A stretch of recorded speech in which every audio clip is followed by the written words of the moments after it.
ఇక ఆంధ్రప్రదేశ్ రాజకీయాల విషయానికి వస్తే ఆ భూతం మళ్ళీ రాదు, జగన్ మళ్ళీ సీఎం కాలేడు, ఆ పాలన మళ్ళీ రానివ్వము అని పదే పదే చంద్రబాబు నాయుడు చెప్తూ ఉన్నారు సార్. జగన్ ముక్త్ ఏపీ అంటూ చంద్రబాబు నాయుడు పారిశ్రామికవేత్తలకు హామీ కూడా ఇస్తూ ఉన్నారు.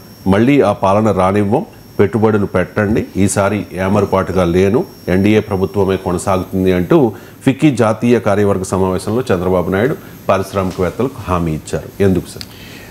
రాజ్యాంగాన్ని సవరించి ఆంధ్రప్రదేశ్లో ఎవరు అధికారం ఉంటే వాళ్ళే 20 ఏళ్ళ వరకు 10 ఎన్నికలు ఉంటాయి అంటే అది సాధ్యమవుతుంది. లేదా ఎలక్షన్ కమిషన్ ద్వారా వైఎస్ఆర్ కాంగ్రెస్ నిషేధింపజేస్తే ఆ గ్యారంటీ ఇవ్వగలం.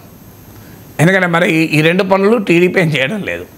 ఎక్కడ నరేంద్ర మోడీకి లేఖ రాయలేదు ఎన్డీఏ ప్రభుత్వమే 20 ఏళ్ల పాటు ఎన్నికలు లేకుండా ఉండాలి అని.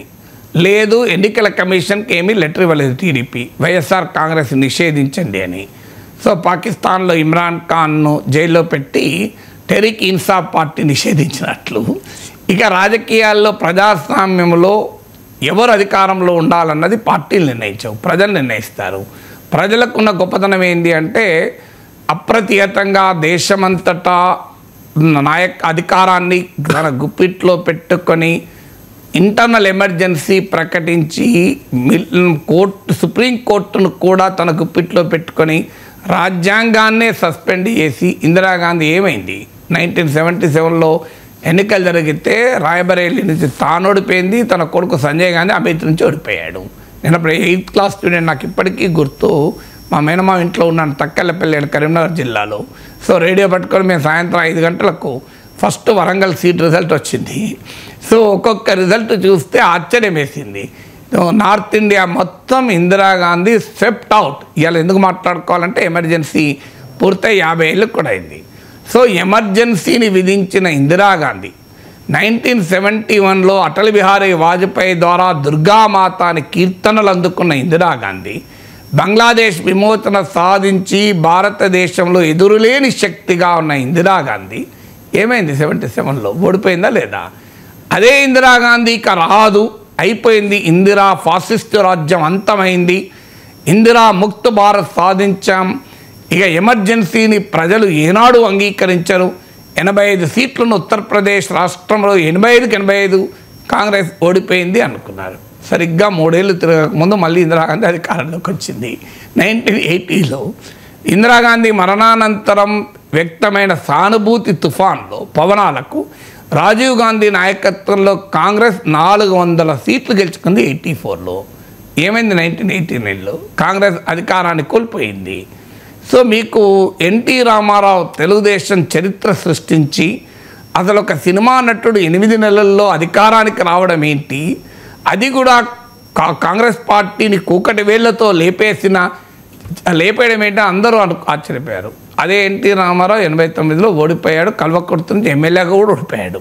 ఆయన హిందూపూర్లో గెలిచాడు. కానీ ఇక్కడ సో మీకు 2012లో ఉమ్మడి ఆంధ్రప్రదేశ్లో ఉప ఎన్నికలు జరిగితే తెలుగుదేశం పార్టీ డిపాజిట్లు గల్లంతైనాయి చాలా చోట్ల. ఒక్క సీట్లో మాత్రమే ఓడిపోయింది వైసీపీ సింప్లీ స్వెప్ట్ అవే. అలాంటి పరిస్థితిలో 2014 2 ఏళ్లలోపు జగన్మోహన్ రెడ్డి ప్రతిపక్ష నాయకుడు అయ్యాడు, చంద్రబాబు నాయుడు ముఖ్యమంత్రి అయ్యాడు. తెలుగుదేశం పార్టీ 2012లో బై ఎలక్షన్లో డిపాజిట్లు కోల్పోతే 2014లో తెలుగుదేశం అద్భుత విజయాన్ని సాధించింది. సో ఇదొక ఉదాహరణ. తర్వాత ఇక తిరిగి లేదు ఆంధ్రప్రదేశ్కు చంద్రబాబు నాయుడు నాయకత్వం అనుకుంటే 2019లో 23 సీట్లకు 23 సీట్లకు పడిపోయి జగన్మోహన్ రెడ్డి 1,00,000 కోట్లు తిన్నాడు అనే ఆరోపణలు ఎదుర్కొని 16 నెలలు జైలుకి వెళ్ళి సిబిఐ ఈడీ కేసులు ఉన్నాయని రోజు ప్రత్యర్థులు అవహేళన చేస్తుంటే మీకు ఏమైంది? 151 సీట్లు గెలుచుకున్నాడు. ఇక నాకు ఎదురే లేదు 151 సీట్లతో, ఇక చంద్రబాబు నాయుడు యుగం ముగిసింది, తెలుగుదేశం చచ్చిపోయింది అని కలలు కన్నాడు జగన్. ఏం జరిగింది? 5 ఏళ్ల తర్వాత ప్రజలైనా 11 సీట్లు ఇచ్చారు. అంటే ప్రజలంతా గొప్ప వాళ్ళు, దీన్ని బట్టి అర్థమవుతుంది కదా. అందువల్ల ఈ ముక్తు ఆ ముక్తు కాంగ్రెస్ ముక్త భారత మోడీ అంటే నరేంద్ర మోడీకి 63 సీట్లు తగ్గినాయి. 303 నుంచి 240కి పడిపోయాడు. సొంతగా మెజారిటీ లేక చంద్రబాబు నాయుడు నితీష్ కుమార్ల మద్దతుతో నరేంద్ర మోడీ వాళ్ళ ప్రధానిగా ఉన్నాడు. మా కళ్ళ ముందు కనబడుతుంది కదా కాంగ్రెస్ ముక్త భారత్ ఏమైందో స్లోగనం. సో అందువల్ల ఇలా ఈ చంద్రబాబు ముక్త్ ఆంధ్రప్రదేశ్ అని జగన్ కళలు గారు 11 సీట్లకు పరిమితమయ్యాడు. సో ఎవరి ముక్తి ఉండదు. ఇప్పుడు ఇక్కడ ఎవరైనా ఇలాగే మాట్లాడతారు, తెలంగాణలో ఇక కేసీఆర్ అయిపోయిందని రేవంత్ రెడ్డి అంటలేడా?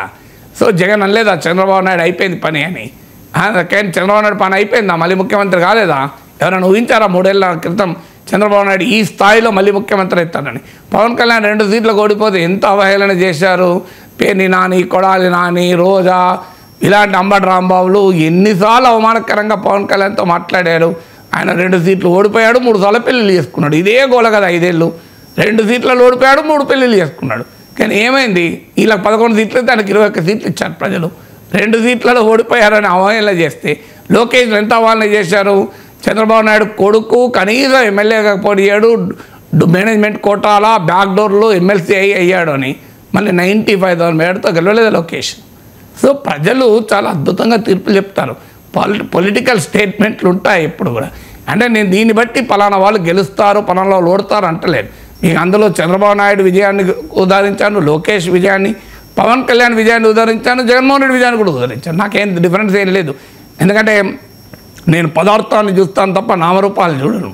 సో అల్టిమేట్లీ నాకు ఈ పార్టీ ఆ పార్టీని కాదు, వాస్తవం ఏంటి, రియాలిటీ ఇది కదా. అయినా మరి ఎందుకు చెప్తున్నాడు ఈ మాట అంటే there is a reason for it. Reason ఏంటి? జగన్మోహన్ రెడ్డి ఆంధ్రప్రదేశ్లో సర్వనాశనం చేశాడు అనే ఒక నరేటివ్ను బిల్డ్ చేయాలి. ఆయన పారిశ్రామికవేత్తలు ఎల్లగొట్టాడు.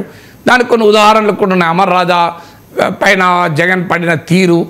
సో అందువల్ల జగన్మోహన్ రెడ్డి అమరావతిని నాశనం చేశాడు, పారిశ్రామిక పెట్టుబడులు రాకుండా చేశాడు, ఆర్థిక విధ్వంసానికి పాల్పడ్డాడు అన్నది పొలిటికల్ నరేటివ్ బిల్డ్ చేయాలి. నాకు అర్థం కాదు, ఇక జగన్ అసలే రాడనుకుంటూ రోజు జగన్ మాట లేకుండా చంద్రబాబు నాయుడు ఉపన్యాసం ఉండదు.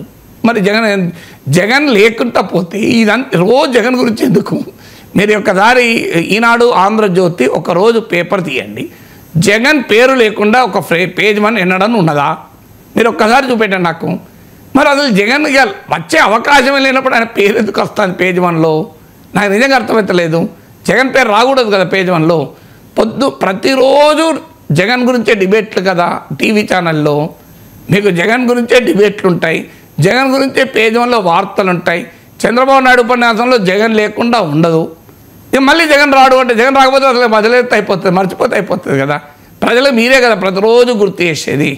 జగన్మోహన్ రెడ్డి ఎవరు గుర్తు చేస్తాను? రోజు చంద్రబాబు నాయుడు గుర్తు చేస్తాడు, తెలుగుదేశం పార్టీ గుర్తు చేస్తుంది, జగన్ వ్యతిరేక మీడియానే రోజు గుర్తు చేస్తుంది కదా. జగన్ స్మరణ లేకుండా మీకు న్యూస్ ఉండవు, డిబేట్లు ఉండవు కదా. మరి జగన్ రిలవెంట్గా ఎవరు చేస్తున్నారు? ఆంధ్రప్రదేశ్ ప్రజల తెలుగుదేశం పార్టీయా?